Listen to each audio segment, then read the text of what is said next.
Hello family, eu sou a Rafa Spezia e hoje eu quero falar para vocês sobre 8 mitos que os pais, as mães, os tios, as tias, os vizinhos, o vovô e a vovó, todo mundo tem em relação ao inglês para as crianças, tá? Então, são coisas bem especiais, são dicas que eu venho colhendo ao longo dessa trajetória como professora e quero compartilhar com vocês, tá? Mas antes de eu falar um pouquinho para vocês, eu quero pedir um favor. Eu queria que vocês se inscrevessem no meu canal do YouTube, tem várias dicas sobre o inglês para as crianças, e também curtisse a minha página do Facebook e seguisse a minha página no Instagram. Alright? Vamos começar com o mito number 1. Esse mito diz respeito a criança confundir os idiomas. Muitas pessoas falam, Rafa, não vão confundir a criança.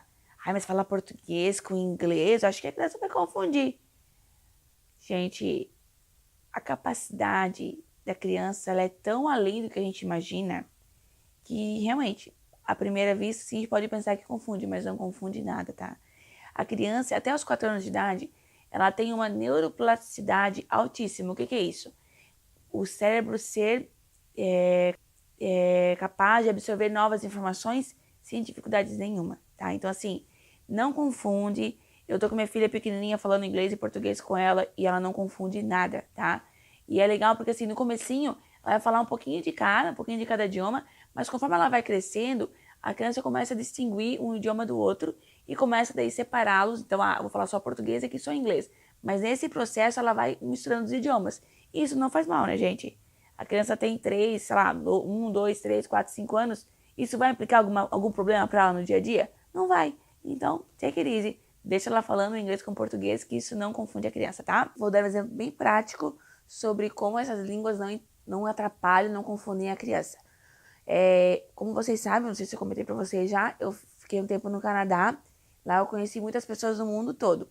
E conheci também tive amigos que são de outros países. Então vamos imaginar que um amigo, uma pessoa que seja do México, vai lá morar no Canadá e case com uma pessoa que é da Turquia, por exemplo, né? Então olha quantos idiomas temos envolvidos aí. Só no Canadá eles falam 2 idiomas, né? Eles têm a língua inglesa como língua oficial e tem também o francês. Não que o francês é usado no dia a dia, mas todo cidadão canadense vai para a escola e consegue compreender e falar tranquilamente o francês, tá? Então já tem 2 idiomas ali que a criança vai aprender na escola, certo? No caso de um filho desse casal, né? Então o que acontece? O pai pode falar em turco com a filha e a mãe pode falar em espanhol. A criança tem contato com 4 idiomas. Isso é algo comum em países que recebem imigrantes de vários lugares, né? Então, não confundem, a criança consegue... Imagina, uma criança de adolescente falando 4 idiomas, gente. Que coisa mais maravilhosa, né? Então, até no Brasil, conheço famílias que a mãe fala só inglês com a criança em casa, o pai fala, sei lá, um alemão, e em casa a criança aprende português. Isso é comum, tá? Não confunde a criança, pode ter certeza que só vai trazer benefícios para o desenvolvimento cognitivo infantil, ok? Vamos agora para o mito number 2. Então, esse mito tem a ver com a questão da gramática. A criança que está indo para a escola, que está tendo contato já com a gramática ali para a alfabetização, ali na primeira série, segunda série, né? Não confunde a criança, por quê? A criança consegue separar os idiomas. Ela sabe que o português tem as suas regras, tem o seu sistema, e o inglês também tem um outro sistema. E muitas coisas, quando são aprendidas na infância, a gente aprende de forma natural. A criança aprende de forma natural. Então, ela não é igual ao adulto, que tem que ter tudo com regrinha, cheio das caixinhas, né? A criança não. Ela aprende de forma difusa. É uma forma que aprende no cotidiano, de forma natural. Então, não há problemas. A criança não confunde as gramáticas. Até porque uma criança às vezes não sabe a gramática. Ela usa naturalmente. Então, não há problemas nisso, tá bom? E vamos agora para o mito de number 3. Esse mito tem a ver com a fala da criança. Já ouvi vários pais dizendo que queriam esperar um pouquinho para a criança começar a falar português para então ensinar o inglês. Porque os pais às vezes têm medo de que a criança vai atrasar na fala do português. Não tem sentido, gente. Não tenho nem o que falar sobre isso, porque não existe comprovações científicas falando sobre o tema, tá?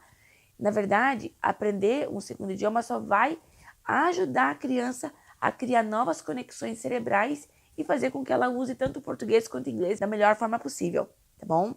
E assim, né, gente? Tem como garantir que a criança vai aprender a falar português com 2 anos e 2 dias? Ah, se ela falar o inglês junto, ela vai falar com 2 anos e 15 dias.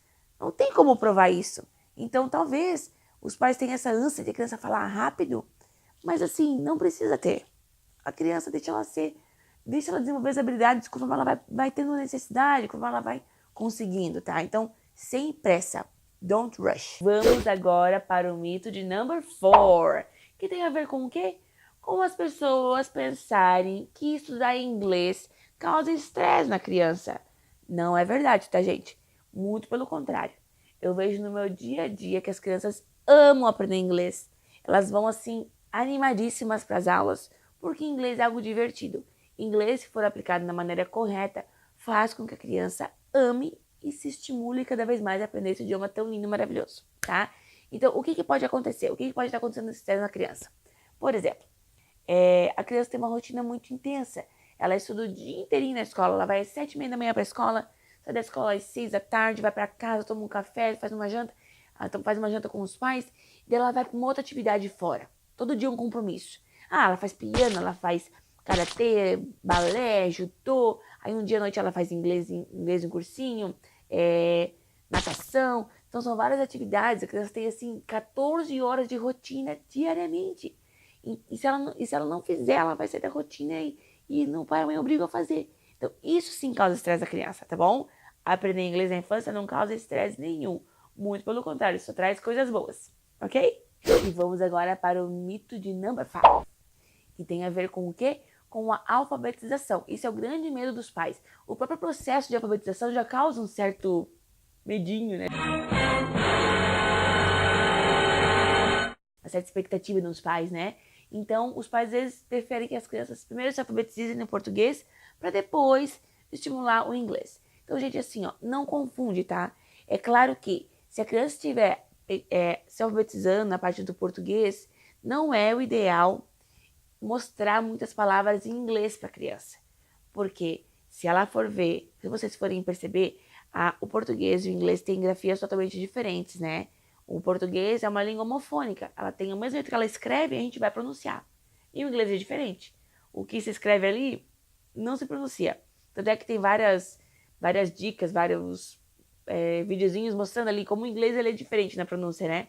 Então, escreve com I, mas a pronúncia é com I. Às vezes é com I, às vezes é com O. Então, assim, realmente, para alfabetizar a criança em inglês e em português ao mesmo tempo, não vai dar certo, tá? Então, mas o que acontece? O que a gente deve fazer? Deixa a criança alfabetizar em português normalmente, ao mesmo tempo pode se ensinar o inglês através da fala, através das brincadeiras, através da oralidade, não da parte escrita. Isso não vai confundir de jeito nenhum a criança, ok? Podem ficar tranquilos, podem praticar o inglês ao mesmo tempo que a criança está sendo alfabetizada. Não vai trazer problemas nenhum. Vamos agora para o mito number 6. Muitos pais têm receio de que seus filhos não vão falar inglês porque eles não falam inglês. Mas, gente, não tem nada a ver. Na minha família, por exemplo, eu tenho 2 irmãos, um menino e uma menina. Um moço e uma moça, né? São adultos hoje. E lá em casa todos os 3 falam inglês e o pai e a mãe não falam. Então não tem problema nenhum, gente. Mas o que acontece? Nossos pais, eles adoram, eles incentivavam, eles encorajavam a gente durante a adolescência, durante a infância, a falar inglês. Então, não pense você, pai, você, mãe, que não fala inglês, que seu filho também não vai falar. Não pense assim, tá? Nós queremos proporcionar aos nossos filhos o que nós não tivemos, né? Então, assim, pense como o inglês como algo bom, incentive o seu filho a falar inglês e não fique reproduzindo, falando, eu não falo inglês, não falo inglês. Não precisa. O seu filho vai conseguir falar inglês, tá? O foco está no filho, não no pai e na mãe. Então, sempre pense nisso. Não é porque os pais não falam inglês que a criança não vai conseguir falar também. Nada a ver, tá bom? Não tem nada a ver, eu sei. E o mito number 7 é... De onde que isso aqui é 7? E o mito number 7 é algo assim que eu acho até estranho de falar. Fico até meio... sei lá, é meio estranho. Tem gente que acha que aprender o inglês vai fazer com que a pessoa perca o interesse pelo português, pela língua nativa.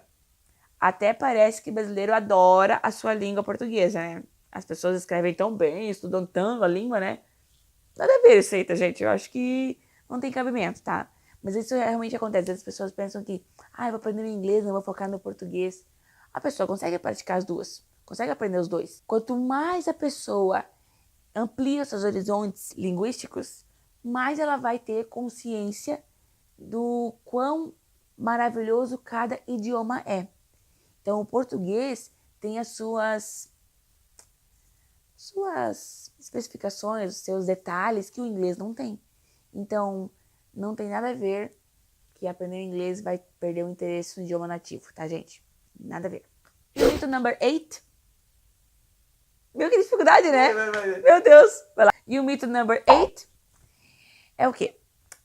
As pessoas, às vezes, pensam que aprender inglês causa traumas e constrangimentos. Gente, eu vejo no meu dia a dia que as crianças gostam demais de fazer inglês. Eu não vejo trauma nenhum.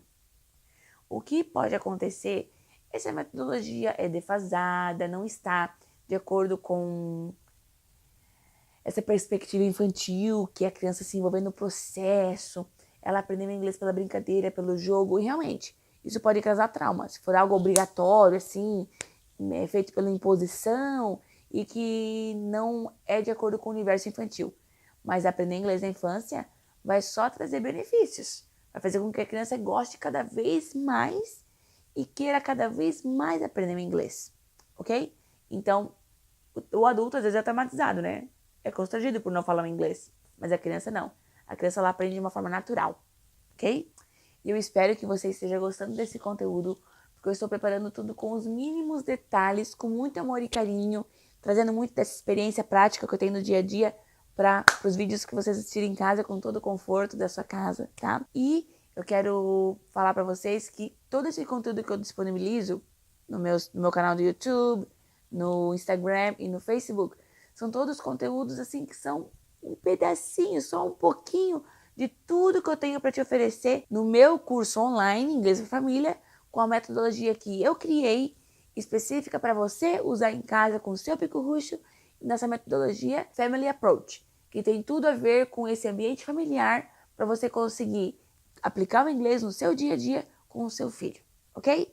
Thank you very much. Espero o seu comentário aqui no nosso canal, no Facebook, no Instagram e no YouTube, porque o seu comentário vai fazer com que eu tenha cada vez mais ideias maravilhosas para poder compartilhar com você aí na telinha. Thank you!